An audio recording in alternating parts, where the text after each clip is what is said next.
no divã do Gicovati.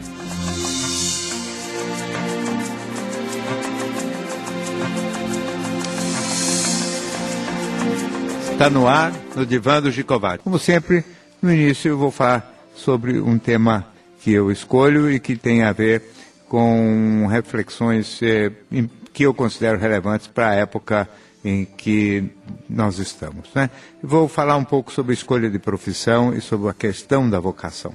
A vocação é uma expressão que a gente usa quando o indivíduo tem predicados muito claramente voltados para um determinado ofício e extraordinariamente mais voltado para esse ofício do que para qualquer outro. É evidente que isso acontece muito raramente e tem a ver, na maior parte dos casos, ou com algum tipo de dote artístico, para música ou para artes plásticas, às vezes também algum dote específico para a atividade física. Não é? Um atleta que, na realidade, só pode se dedicar a isso e praticamente não tem outras possibilidades porque ele é muito destinado, vamos dizer assim, para aquela atividade. Agora, a grande maioria das pessoas não tem este tipo de aptidão tão específica e tão especificamente determinada, vamos dizer assim, pela natureza. De maneira que a maior parte de nós tem, na verdade, áreas de facilidade. Né? Por exemplo, áreas de humanidades, ciências humanas em geral.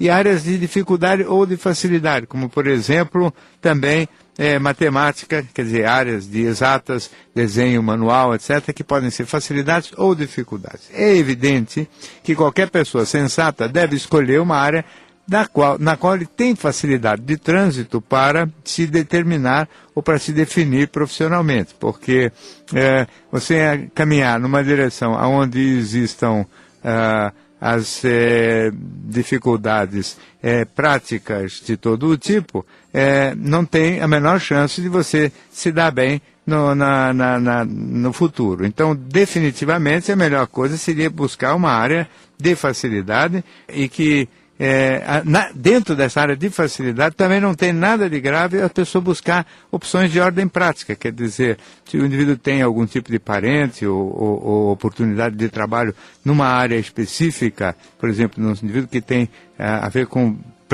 preferencialmente se dá bem em área de humanidades e tem na família a oportunidade de trabalho em direito, sei lá, por que não escolher o direito ao invés de buscar um ramo onde existem dificuldades maiores na prática da vida, não é?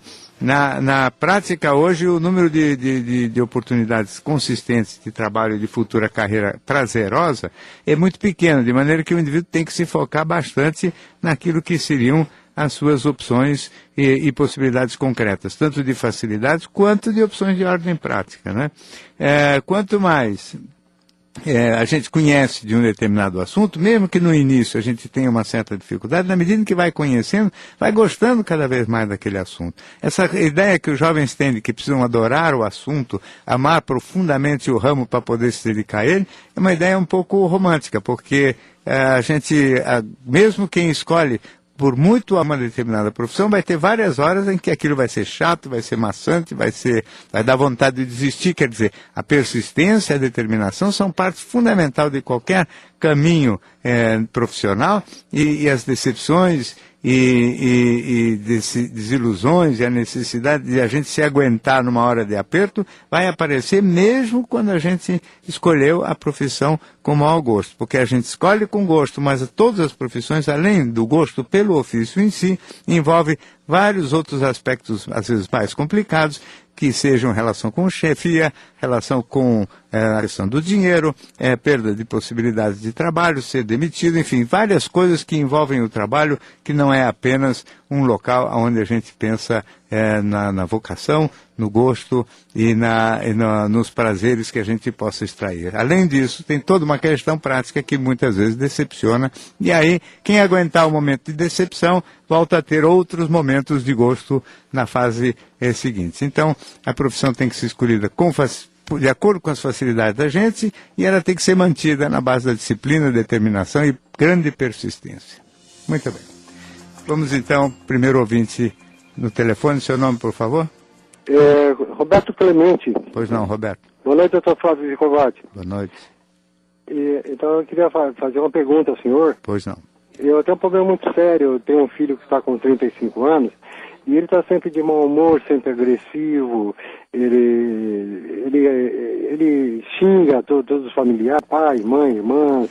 Ele já andou quebrando de coisa dentro de casa, vidros, paredes, sabe? Ele não bebe, não fuma e eu acho que não usa droga. Eu tenho quase certeza que não, né? Então eu acho que o problema aí é problema de saúde mesmo. Eu não sei. Eu queria que o senhor me indicasse, sei lá, um tratamento. Ele ainda mora com a família? Mora, é solteiro. Solteiro. Eu tenho ele que é solteiro e mais 2 filhas solteiras, uma de 27 e uma de 25. Ninguém casa aí, Roberto? Como? Ninguém casou. Ninguém casa. Deve ser muito boa a sua casa, porque ninguém quer ir embora. Pois é, você vê, a nossa vida não é ruim, se torna ruim por causa dele, que ele sabe, ele implica com tudo. Ele trabalha? No momento ele está parado. Ele já trabalhou? Já, ele trabalha como segurança, assim, em restaurante, casa noturna. E ele também encrencou no trabalho? Não, ele estava trabalhando no serviço, mas na casa noturna e fechou, né? Então agora está parado, né? Mas ele não é, no trabalho e fora do ambiente familiar, ele é menos briguento ou não? Ele é meio violento, mesmo fora de casa, viu? Mesmo fora de casa? Ele é uma pessoa muito, muito agressiva. Ele já teve namoradas firmes? Tem uma namorada que tá namorando já há 5 anos, praticamente já casou, né? E a namorada aguenta bem ele? Não, essa dela era pacata, falando em português, ela é meio bobinha, né? Aguenta tudo, quer dizer, ela é submissa, você entende? Sim. Mas será que vai aguentar sempre ou um dia também vai ficar aborrecida? Não sei, né? De todo modo, Roberto, o problema aqui primeiro é o seguinte, é evidente que existem 2 possibilidades numa história desse tipo, que ele tenha alguma lesão, alguma dificuldade neurológica mesmo, né, ligado a algumas irritações, focos irritativos cerebrais que provocam esse tipo de impulsividade, agressividade e descontrole. Então isso teria que ser afastado à busca de um médico neurologista de preferência, talvez seja a primeira etapa.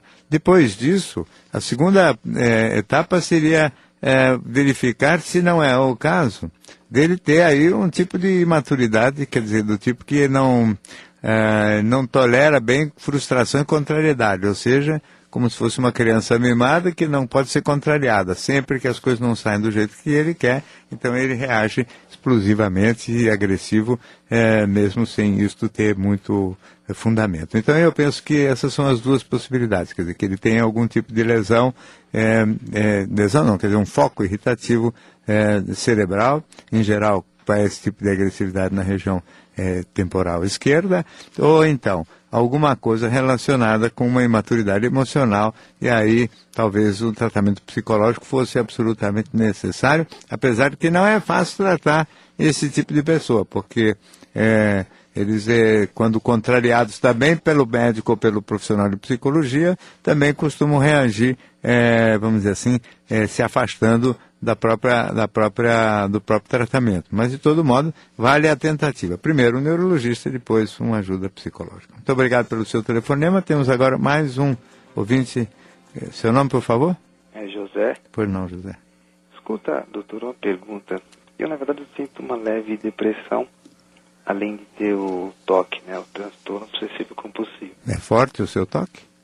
Eu tenho algumas manias, sim, principalmente ligado a medo de doenças como o HIV. Sei. E eu, um tempo, andei tomando remédio antidepressivo também para o toque, foi o fluoxetina. Sei. Mas eu percebi que ele inibe, né, tira um pouco a libido. Eu queria saber se tem outros, se todos os medicamentos têm esse efeito de diminuição da libido, ou se tem algum que não causa esse efeito. Então, aqui você teve dificuldade na ereção ou retardou a ejaculação, José? Falta de desejo. Falta de desejo, quer dizer, nem chega a ter ereção. Muito pouco. Muito pouco. Então, existem alguns outros antidepressivos. Todo antidepressivo mexe um pouquinho com a função sexual masculina. Isso é um fato indiscutível. Existem alguns... quantos anos você tem? 36. Você é casado, solteiro? Como é? Solteiro. Sei. E você tem parceiro fixo, assim, namorada, ou você tem mais experiências variadas? É mais ou menos fixo. Sei.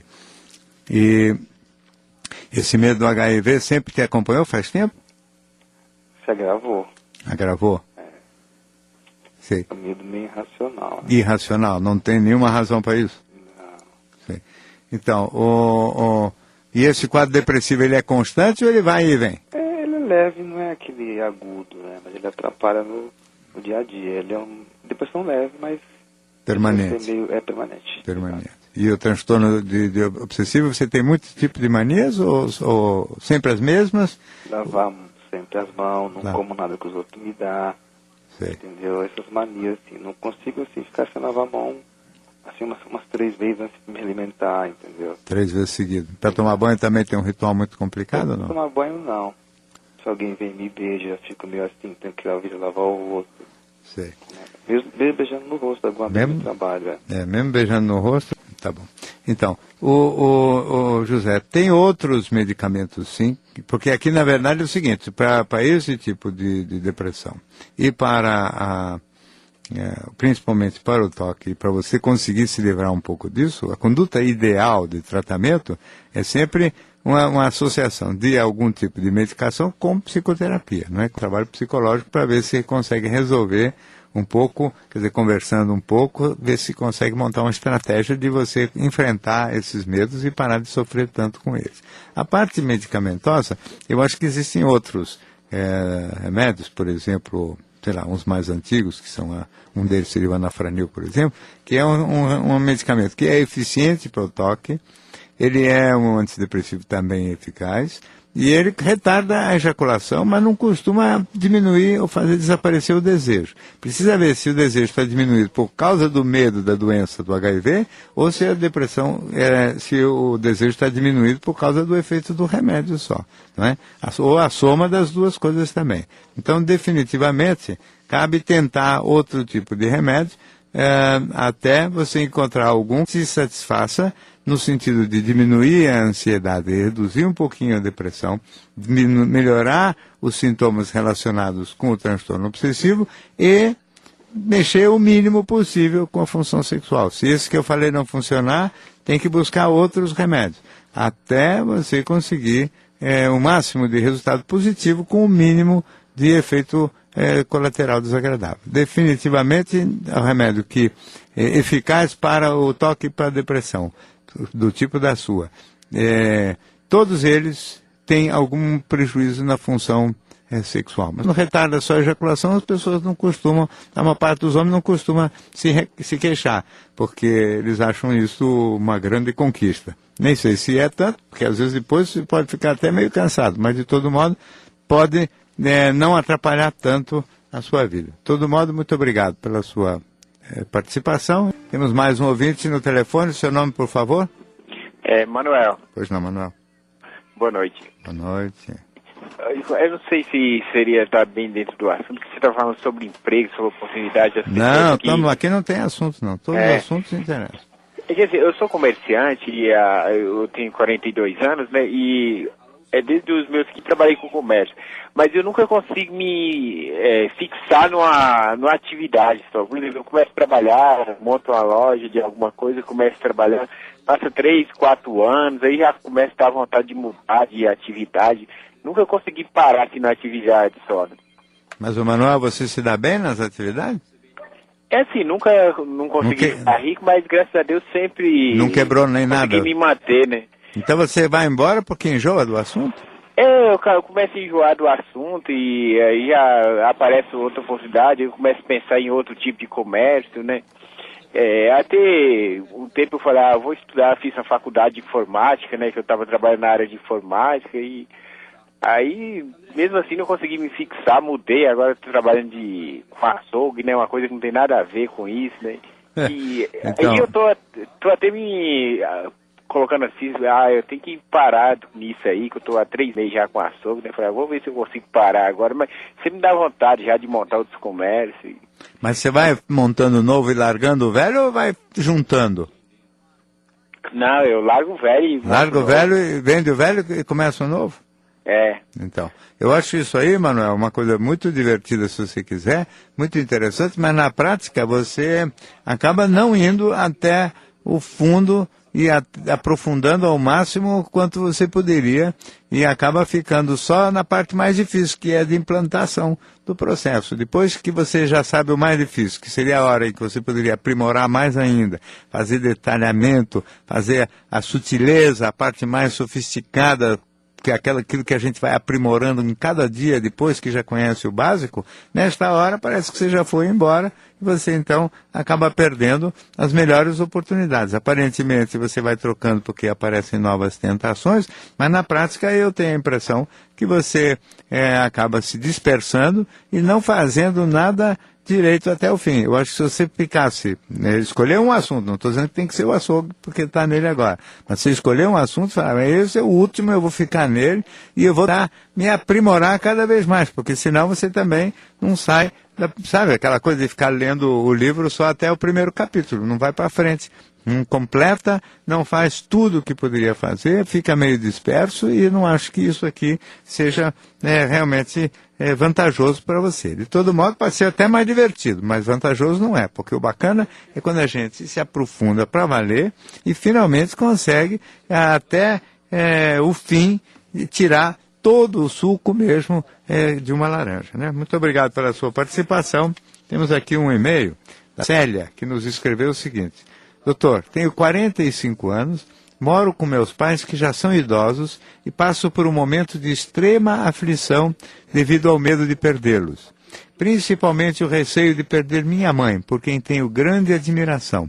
São momentos de muita tristeza e me pego chorando só de pensar. O que posso fazer para pelo menos aliviar este sentimento? Então, Célia, eu penso o seguinte, a gente tem que aceitar um pouco melhor a realidade dos fatos. Evidentemente que seus pais já sendo idosos, em algum momento dos próximos anos vai acontecer tudo isto que você tanto teme, né? O problema é que quando isso acontecer, vai implicar em um sofrimento relativamente forte, agudo, mas um sofrimento concreto relacionado com alguma coisa a mais que de fato vai estar acontecendo.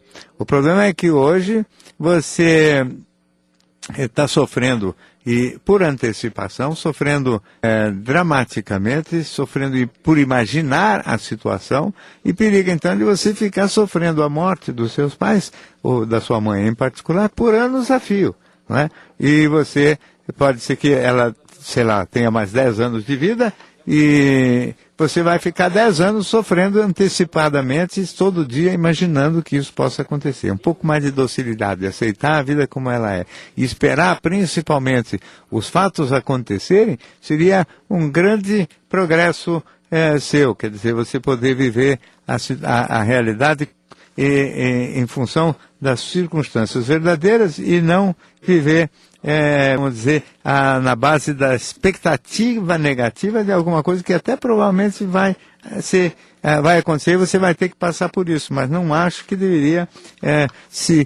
sofrer tanto por antecipação, quer dizer, sofrer por alguma coisa que vai acontecer, ainda não aconteceu e que pode demorar, na verdade, muito para acontecer. O fato dos seus pais terem idade também hoje não quer dizer nada. De repente resolve viver mais 20 anos, você vai ficar 20 anos sofrendo uma hipotética perda que em algum momento, provavelmente, você vai ter que enfrentar mesmo. Mas quando chegar a hora, então a gente sofre na hora oportuna, porque não é o caso da gente ficar se antecipando e se precavendo. Não há nada que a gente se precavenha nesse sentido, quer dizer, ficar esperando, imaginando, não diminui a dor daquilo que vai acontecer no momento. É uma dor forte, são dores de perda, dores de ruptura, dores fortíssimas que fazem parte do ritual da vida. Quer dizer, a vida, isso aqui não é um parque de diversões. Aqui chama Terra, tem sofrimento sim, e a vida tem um lado amargo para todos nós. O lado doce é que não é para todo mundo. O amargo, na verdade, é para todo mundo. Muito obrigado pelo seu e-mail. Temos mais um ouvinte ao vivo. Seu nome, por favor? André. André, pois não. É o seguinte, doutor Flávio, eu tenho síndrome do pânico faz uns 14 anos. Quantos anos você tem, André? 37. Pois não. E eu faço tratamento medicamentoso, fiz alguns tratamentos de psicoterapia que eu não gostei, também não me entreguei completamente. E durante esse ano inteiro, 2008, eu fiz um tratamento de psicoterapia que tem me ajudado bastante. Porém, ainda remanescem algumas fobias que me foram causadas pelo pânico. Por exemplo, dirigir sozinho, pegar ônibus sozinho e pegar metrô sozinho, não consigo. Você não dirige o carro sozinho, mas se tiver alguém do lado... Em São Paulo, não. Mas se tiver alguém do lado, eu vou para qualquer lugar. Sim.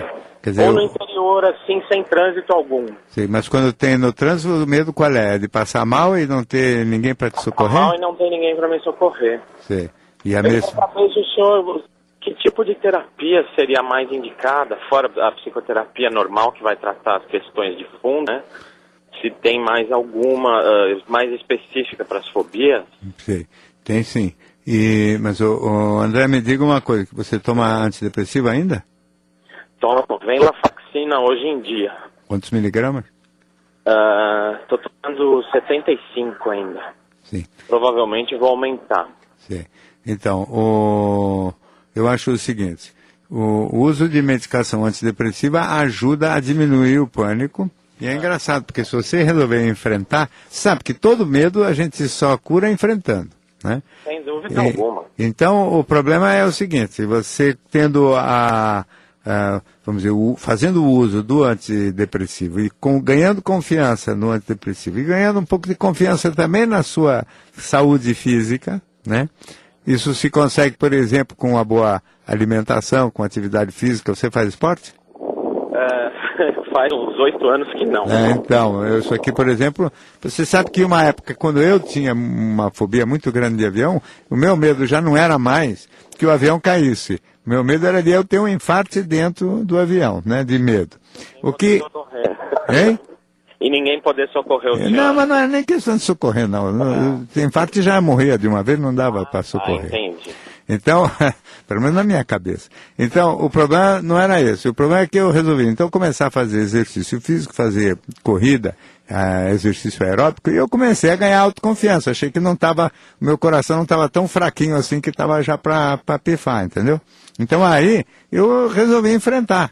Também na época que isso aconteceu, fazia muitos anos, não tinha ainda não se tinha esse conhecimento de que os antidepressivos funcionavam. Eu fiz uso de outros tipos de medicamentos tranquilizantes e fui-me embora. Passando mal, sofrendo, diabo a quatro, mas porque só tem esse jeito, não tem terapia, pode explicar as causas, pode fazer uma bela conversa fiada, mas as técnicas, por exemplo, comportamentais, ou chamado cognitivo-comportamentais, são sempre estratégias de enfrentamento. Quer dizer, montar uma de enfrentamento. Você tem que enfrentar a situação de pânico. Tem que enfrentar e vai sofrer mesmo, só que não morre. Você sabe que eu tenho 42 anos de profissão. Fora os meus pânicos, já atendi um monte de gente com medo de fobia de tudo. Não é? Não há nenhum caso nem de desmaio, quanto mais de passar mal de verdade por causa de síndrome do pânico ou de fobia de qualquer tipo. A pessoa tem medo de passar mal, sofre por medo de passar mal, mas passar mal de verdade não acontece nunca. De maneira que eu acho que você deveria mesmo era tratar de enfrentar. Quer dizer, vou entrar no carro, vou dirigir, ou então vou para o metrô, se morrer, morreu. Só que não morre nunca, né? E se morrer, você depois lá no céu puxa a minha perna de noite, porque eu vou me sentir, vou ficar com a culpa disso, porque não há nenhum caso que eu conheça de alguém que morra por causa desse susto. Só sofre, evita, atrapalha a vida para chuchu, mas morrer não morre. Então vai em frente, que é assim que se cura, enfrentando para valer. Temos mais um ouvinte ao vivo, seu nome, por favor? Wanda. Wanda, pois não. Boa noite, eu te conheço já há muito tempo, eu trabalhei com a doutora Giannini, não sei se você se recorda dela. Sim. Quando você ainda tinha um consultório na Avenida Pacaembu. Isso, eu não vou em detalhes porque é meio particular e eu que levava uns documentos para você assinar lá. Eu sou tua fã, acompanho o seu trabalho há mais de 25 anos. Doutor Flávio, é o seguinte, eu tenho 47 anos, eu sou viúva há 4 anos. Eu me relacionei com uma pessoa, mais ou menos um relacionamento de 2 meses. E esse relacionamento... Alô? Tô ouvindo.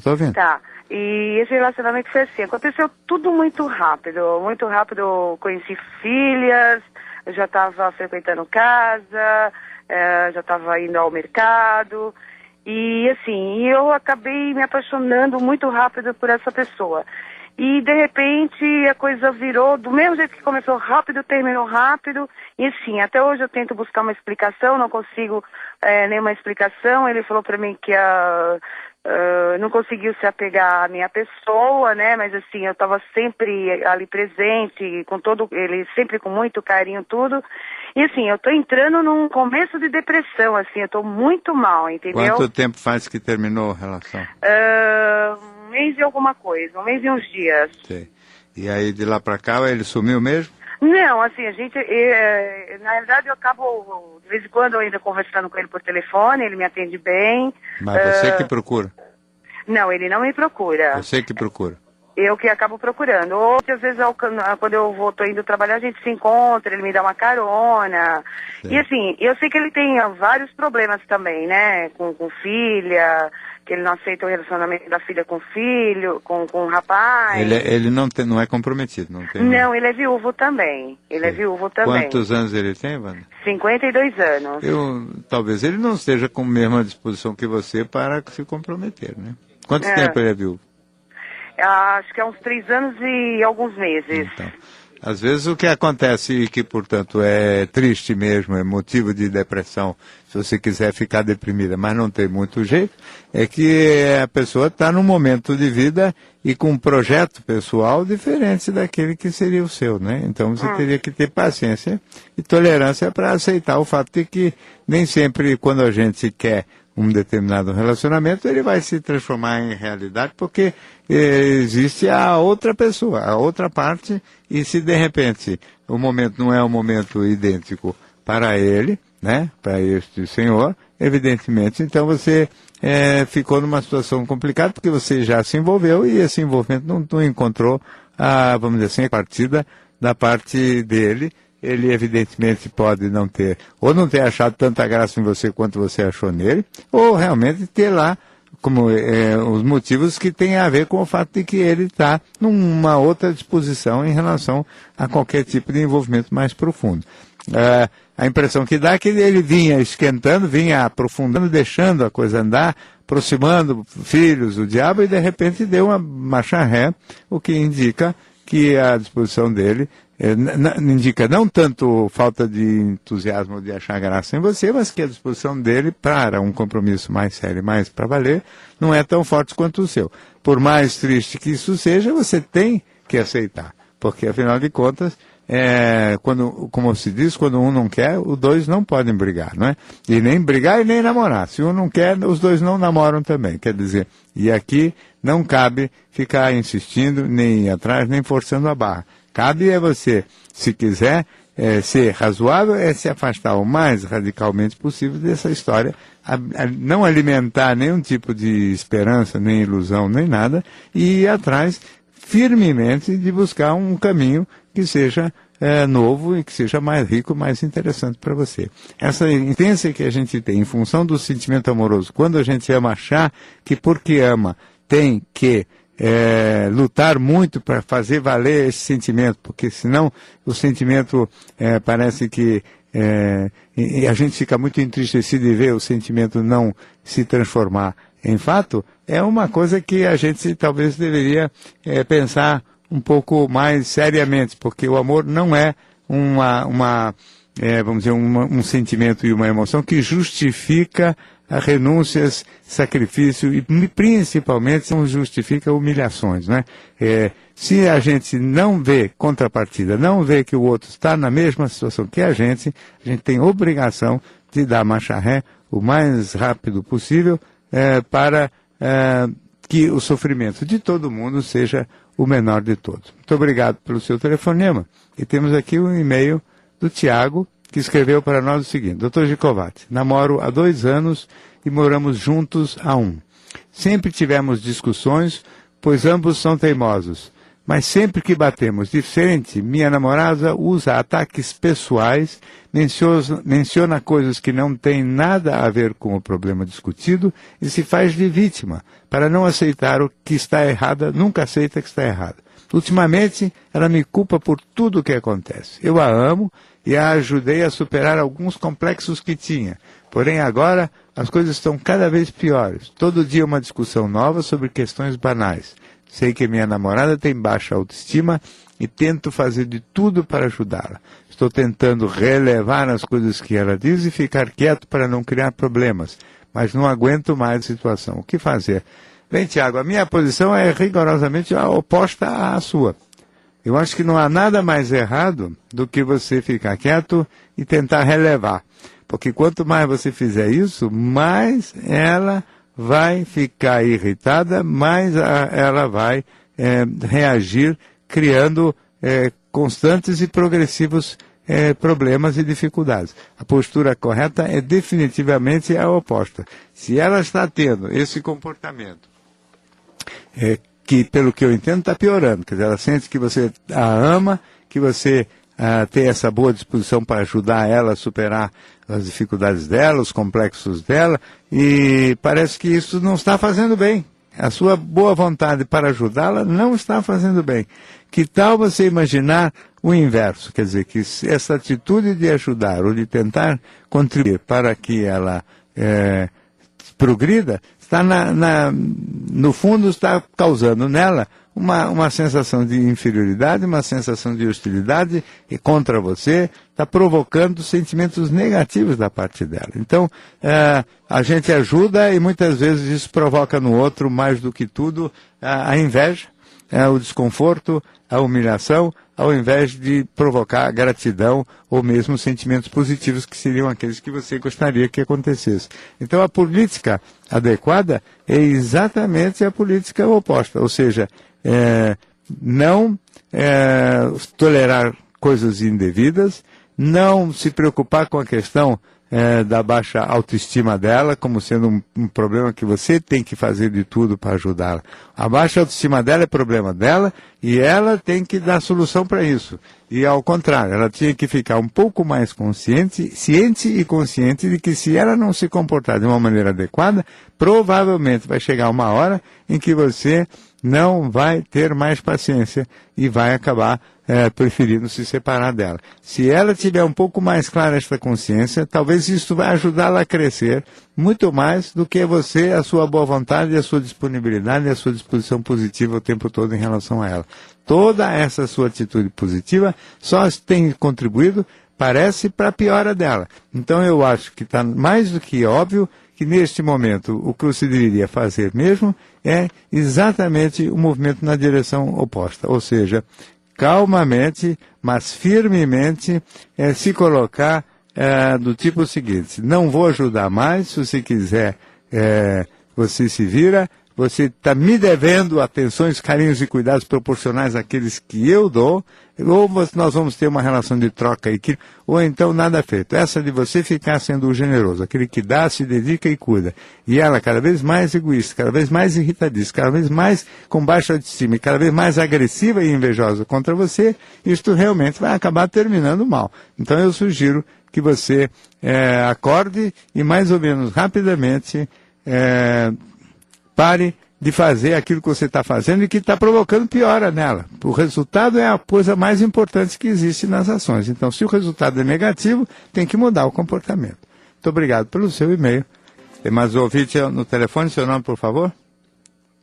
Meu nome é Eliana. Pois não, Eliana. Doutor, eu estou com um quadro de depressão desde 2005. Quantos anos você tem? Tenho 42. Sim.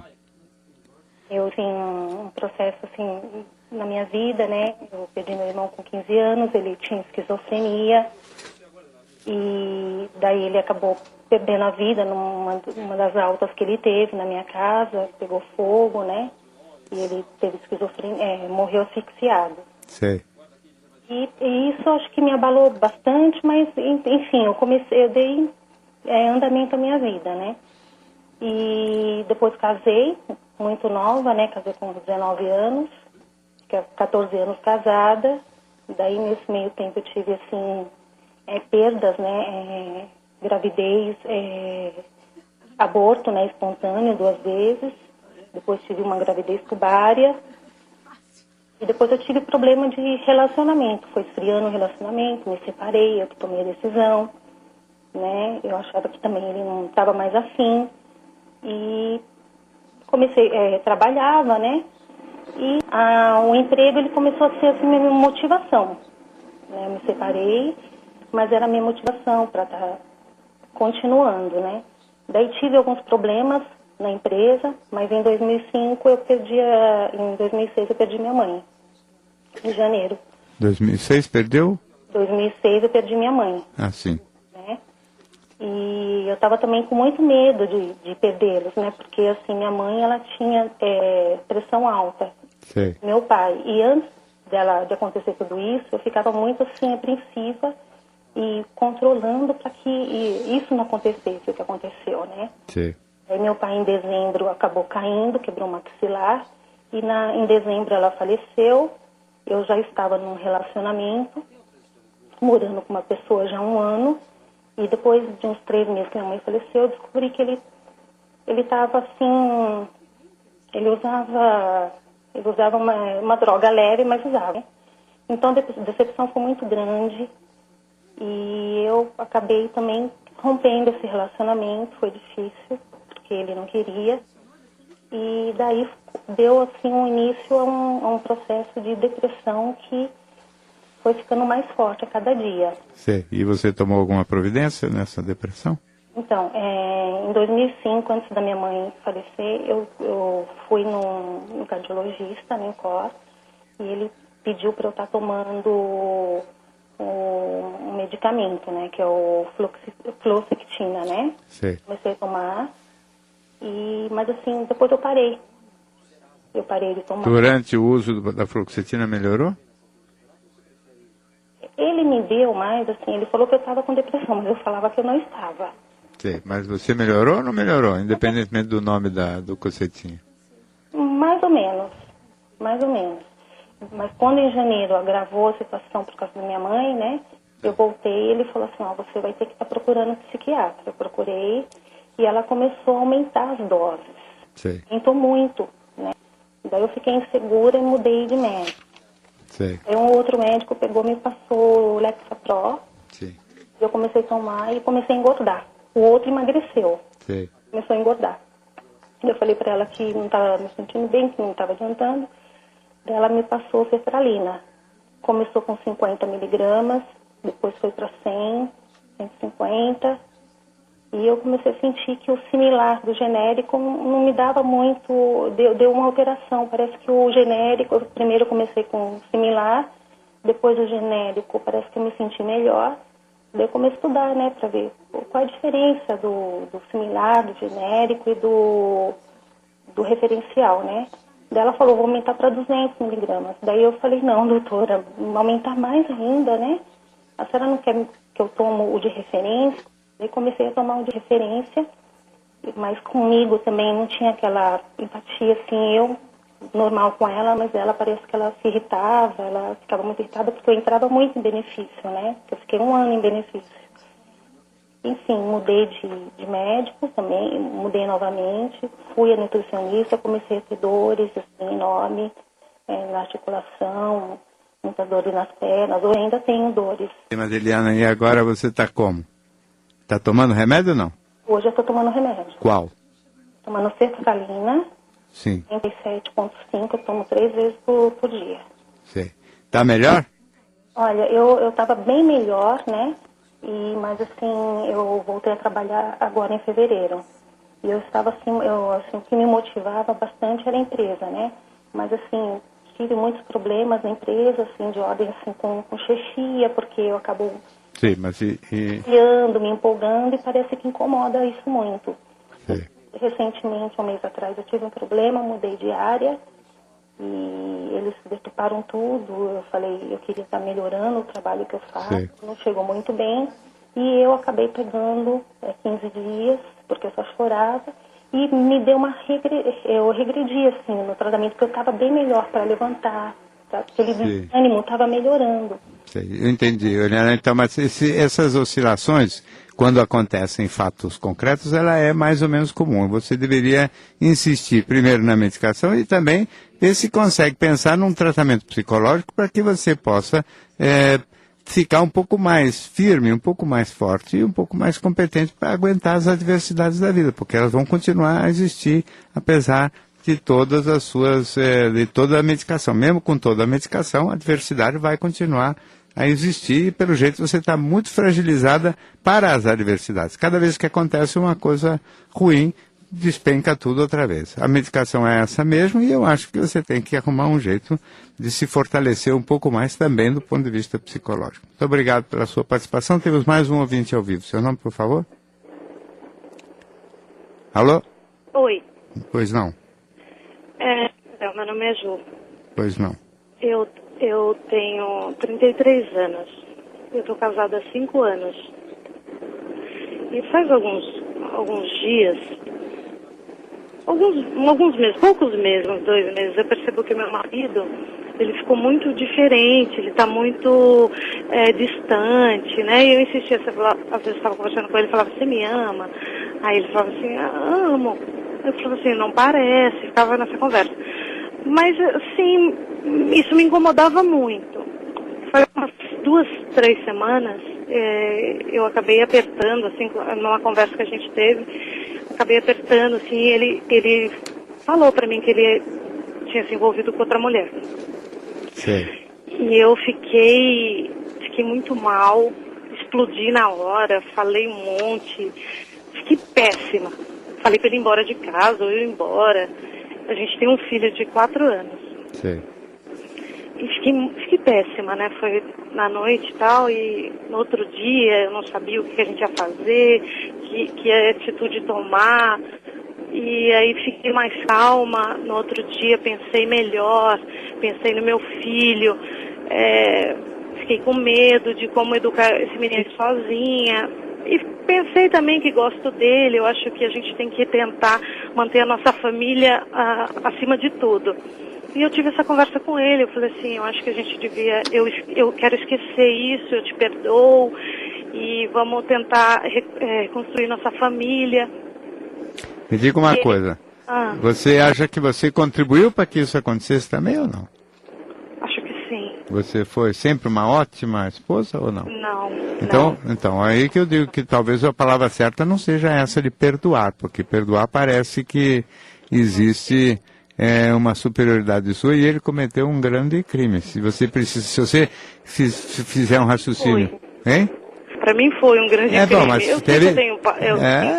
então, mas essa é a parte, você tem que ver a sua parte também, né? Porque se você tivesse sido ótima o tempo todo, sem falha nenhuma, e ele tivesse aprontado isso, realmente aí seria o caso de pensar na palavra perdão, que é a palavra muito forte, né? Agora, você contribuiu porque você nem sempre foi tão dedicado quanto devia, acaba acontecendo, você sabe, essas coisas, as tentações existem no mundo, a gente tem que se precaver um pouquinho, né? Ele topou essa reaproximação? Então, ele ficou muito surpreso pela minha reação, porque eu sou muito explosiva. E é um defeito esse seu, né? Acho que sim. Mas nós temos uma relação, é difícil a nossa relação, sempre foi um desafio para nós dois, a nossa relação. Então, assim, às vezes tem uma discussão, tinha que abaixar um pouco mais para tentar chegar num consenso, mas eu sou do tipo que nunca quis, às vezes eu não queria terminar um assunto, pronto, acabou, eu não vou terminar, não tô afim. Eu tenho esse defeito. Sim. Eu conheço todos eles. Então, eu sei, mas não adianta conhecer, precisa consertar os defeitos, né? Eu sei, mas é muito difícil. Eu sei que é difícil, mas é por isso que é preciso que aconteçam coisas interessantes. Aí, ele ficou surpreso, mas ele pegou e falou assim, tudo bem, vamos tentar reconstruir nossa família, também pelo nosso filho. E eu gosto dele, eu quero ficar com ele, eu quero viver com ele, eu quero envelhecer com ele. Eu penso assim, e tudo bem, aí ele está em casa, ele está lá, mas ele está muito distante. E eu tenho feito de tudo, assim, para melhorar, para ser uma boa esposa. Eu quero ser uma boa esposa. Mas eu sinto que ele está muito distante. Ele falou, assim, que não me ama mais. Então, mas veja só, você aqui vai ter que ter um pouquinho de paciência mesmo, porque é evidente que se ele se envolveu com outra pessoa, ele não está, neste momento, totalmente voltado para você. Vai ser um trabalho de reconstrução. O trabalho de reconstrução é um trabalho que demora, e é óbvio que ele tem hoje uma certa divisão dentro da alma dele, que isso vai demorar para se reverter, e vai depender muito mais de você ser uma mulher legal para ele, do que você ficar nessa posição de quem foi traída, abandonada, que você foi vítima de um agressor. Você tem um temperamento, pelo jeito, nada fácil, e você devia aproveitar esta oportunidade e essas circunstâncias para ver se avança na sua maneira de ser e progride emocionalmente para se tornar talvez mais próxima daquilo que poderia ser uma parceira ideal para ele no futuro. Agora, de todo modo, por um tempo você vai ter que aguentar aí um momento de certa adversidade mesmo. Muito obrigado pela sua participação. O Luiz nos escreveu durante a semana o seguinte: Dr. Gikovati, tenho 51 anos, estou casado há 25, mas nos últimos anos enfrento uma fase de abstinência sexual devido a um problema de saúde de minha mulher. Por causa disso, busquei uma solução extraconjugal. Comecei a me relacionar com uma amiga, mas os encontros se tornaram mais intensos e percebo que o fim do meu casamento poderia ser o melhor caminho para mim. Porém, não vejo com bons olhos a ideia de ter que dividir tudo o que construí e os bens que conquistei com tanto sacrifício. Além disso, eu teria que pagar pensão aos meus 2 filhos e, portanto, minha situação financeira ficaria limitada para reconstruir minha vida. Tenho dúvidas também se a relação com minha amiga vai progredir ou se é apenas uma aventura. Decidi conversar com minha mulher sobre a intenção de terminar o casamento, temo machucá-la, pois ela é depressiva. Eu acho que seria muito bom se você conversasse com ela, Luiz, porque, evidentemente, se você se coloca de uma forma, vamos dizer assim, radical, e por medo de falar com ela, você termina um contexto que poderia ter sido ainda solucionado de uma forma melhor, porque eu acho o seguinte, que quando aconteceu essa dificuldade com a sua esposa, você buscar solução fora de casa é uma situação complicada, porque naturalmente você cria um impasse e faz comparações entre aquilo que é a sua vida conjugal tradicional e já de certa maneira desgastada com aquilo que é uma relação nova. E nesse contexto, é evidente que fica uma vantagem para a nova relação, que talvez vantagem essa que definitivamente pode não se sustentar depois da separação, inclusive levando em conta as desvantagens que você mesmo registra aí, tipo patrimonial e eventualmente até mesmo afastamento dos filhos. De maneira eu penso que você realmente tinha que voltar a conversar com firmeza com a sua esposa, mesmo sem nenhuma aflição por força da depressão dela, porque se ela é depressiva, vai ficar muito pior se você cair fora sem dar a ela a oportunidade de discutir e mais seriamente as possibilidades de reconstruir a relação. Muito obrigado pelo seu e-mail. No Divã do Gikovati tem produção de Alessandra Dias, Camila Campaneruti, Diego Matoso e Michele Trombelli. Os trabalhos técnicos de hoje foram de Williams Fernandes, a direção nacional de jornalismo é de Marisa Tavares.